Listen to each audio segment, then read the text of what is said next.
महाभारत की एक ऐसी लड़ाई जिसने शायद नियति को भी एक पल के लिए रोक दिया था। आज हम बात करेंगे कर्ण और अर्जुन के उस महाद्वंद्व युद्ध की। जरा सोचिए, कुरुक्षेत्र की वो जमीन जो खून से लाल थी, चारों तरफ सन्नाटा, टूटे हुए रथ, बिखरे हथियार और दर्द भरी चीखें। ये कोई आम जंग नहीं थी। नहीं नहीं, ये तो धर्म और अधर्म के बीच का महासंग्राम था, और इसका नतीजा आने वाले युगों की कहानी लिखने वाला था। तो चलिए कहानी को सीधा उस दिन पर लेकर चलते हैं, वो निर्णायक दिन जिसने न सिर्फ इस जंग का बल्कि दो महान योद्धाओं की किस्मत का भी फैसला कर दिया। ये युद्ध का 17वां दिन था। सोचिए, भीष्म पितामह और गुरु द्रोण जैसे महारथी जा चुके थे। अब कौरव सेना की पूरी जिम्मेदारी उस एक योद्धा के कंधों पर थी, जिसका नाम था कर्ण। और सच कहूं तो पांडव सेना में उनके नाम की एक दहशत सी थी। और फिर इसी 17वें दिन वो घड़ी आ ही गई जिसका सबको इंतजार था। इतिहास के दो सबसे बड़े धनुर्धर कर्ण और अर्जुन आखिरकार एक दूसरे के आमने सामने थे।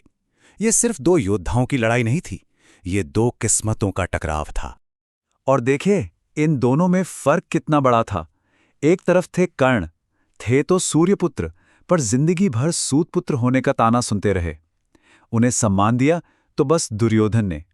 और दूसरी तरफ थे अर्जुन, पांडु के बेटे, एक महान राजकुमार और खुद भगवान कृष्ण के सबसे प्यारे दोस्त।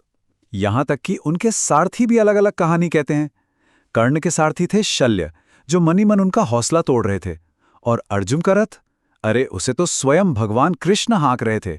कृष्ण तो सब जानते थे, वो जानते थे कि कर्ण क्या चीज हैं।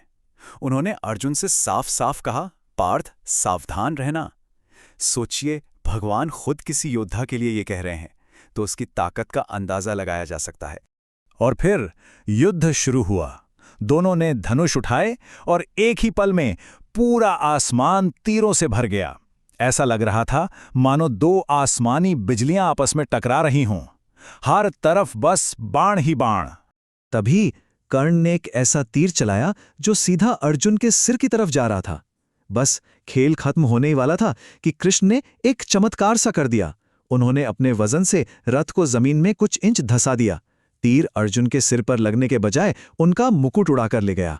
वो एक पल था, अगर कृष्ण ना होते तो महाभारत की कहानी वहीं बदल जाती। लेकिन जैसा मैंने कहा, ये लड़ाई सिर्फ ताकत की नहीं थी।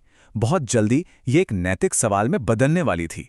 एक ऐसा धर्म संकट जिसने इस पूरी लड़ाई को हमेशा के लिए यादगार बना दिया। ठीक उसी वक्त जब युद्ध अपने चरम पर था, किस्मत ने पासा पलट दिया। कर्ण के रथ का पहिया जमीन में धंस गया, कीचड़ में। वो महान योद्धा अब अपने रथ पर असहाय खड़ा था। इस मुश्किल घड़ी में कर्ण ने धर्म की दुहाई दी। उन्होंने जोर से अर्जुन को पुकारा, अर्जुन, युद्ध का नियम याद है? एक निहत्थे योद्धा पर वार नहीं करते, जरा रुको। अर्जुन का हाथ एक पल के लिए रुक गया। मन में सवाल उठा, क्या यही धर्म है? क्या कर्ण को रथ का पहिया निकालने का मौका देना चाहिए?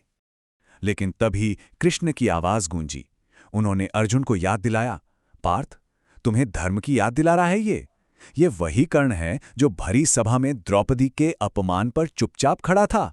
ये वही कर्ण है जिसने कई महारथियों के साथ मिलकर अकेले अभिमन्यु को मारा था। कृष्ण का संदेश साफ था, जब सामने वाला धर्म के सारे नियम तोड़ चुका हो तो फिर उस पर दया दिखाना सबसे बड़ा अधर्म है। बस कृष्ण के इन शब्दों ने अर्जुन के सारे शक मिटा दिए और युद्ध का आखिरी पन्ना लिखा जाने वाला था। समय आ गया था एक महान पर दुखद नायक के अंत का। कृष्ण ने आखिरी आदेश दिया, पार्थ, अब सोचो मत, यही समय है, अपना बाण चलाओ। और अपने सारथी का आदेश मानकर अर्जुन ने अपना वो अस्त्र उठाया, अंजलि का अस्त्र। ये कोई आम बाण नहीं था, ये कर्ण की नियति थी। वो तीर हवा को चीरता हुआ गया और सीधा निहत्थे कर्ण के सीने में जा लगा। दानवीर महावीर कर्ण धरती पर गिर पड़े। एक पल के लिए पूरे कुरुक्षेत्र में मौत का सन्नाटा छा गया। कहते हैं आसमान से देवताओं ने भी उस वीर को सलाम किया। कर्ण की मौत सिर्फ एक योद्धा का अंत नहीं थी। नहीं, ये किस्मत, वीरता और हालातों की एक ऐसी दर्दनाक कहानी का अंत थी जो आज भी हमें बहुत कुछ सिखाती है। और सबसे बड़ा झटका तो पांडवों को युद्ध के बाद लगा, जब उन्हें पता चला कि कर्ण, जिसे वो अपना सबसे बड़ा दुश्मन मानते रहे, वो असल में उनका सगा सबसे बड़ा भाई था। एक भाई ने अनजाने में अपने ही भाई को मार दिया था। आखिर में कर्ण की कहानी हमें सिखाती है कि वीरता का मतलब हमेशा जीतना नहीं होता। कभी कभी महान योद्धा भी किस्मत और हालातों की वजह से गलत तरफ खड़े हो जाते हैं, पर उनकी हिम्मत, उनका त्याग, उनकी वीरता हमेशा याद रखी जाती है। और ये कहानी हमें एक बहुत बड़े सवाल के साथ छोड़ जाती है। एक ऐसा सवाल जो कर्ण की पूरी जिंदगी पर लागू होता है कि आखिर भाग्य और कर्म में ज्यादा शक्तिशाली कौन है। शायद इसका जवाब किसी के पास नहीं है।